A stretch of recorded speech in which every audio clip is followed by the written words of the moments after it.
शमशेर खरकड़ा जी भाजपा में जाएंगे तो कब जाएंगे? देखिए, नैतिकता है शमशेर खरकड़ा में। शमशेर खरकड़ा ने ना तो भाजपा छोड़ी, ना आज तक शमशेर खरकड़ा भाजपा से निकाला।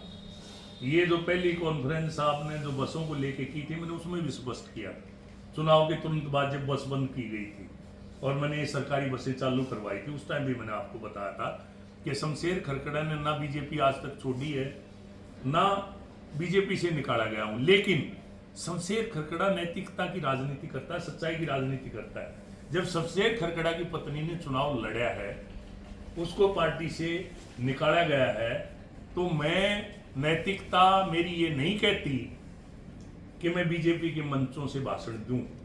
और यहाँ तो मंच पर आयोजक जो थे, माड़ा पराणे से लेके पगड़ी पराणे तक, अगर 100 आदमी मंच पे थे तो उनमें 10 आदमी भी नहीं थे जिनने बीजेपी की वोट दे रखी हो, या तो कांग्रेस की वोट दे रखी थी, या कुंडू की वोट दे रखी थी, या मेरी वोट दे रखी थी।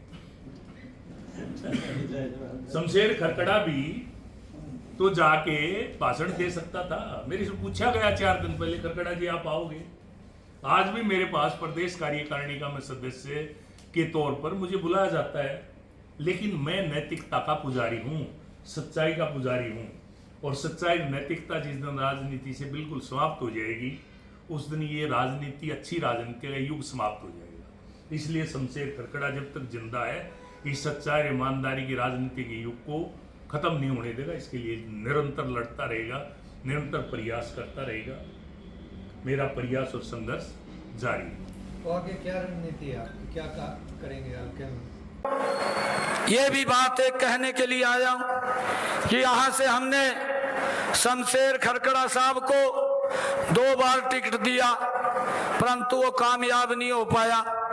हमने नौजवान को टिकट दिया, खिलाड़ी है, दांव पेच भी जानता है। मैं महम की सरदारी को बोल रहा हूँ, ये पूरे दांव पेच जानता है। ये गोल्ड मेडलिस्ट है, अर्जुन अवार्डी है, ये मेहनत करता है, आपकी अपेक्षाओं के ऊपर खरा उतरेगा। भाइयों, इसको जता करके भेजिए, बाकी के काम हमारे ऊपर छोड़ दीजिए। हमने भाइयों शमशेर खरकड़ा, राधा अलावत को पार्टी से बाहर कर दिया है। हमारा अगर कोई प्रत्याशी है तो दीपक हुड्डा है। दीपक हुड्डा कमल का फूल है।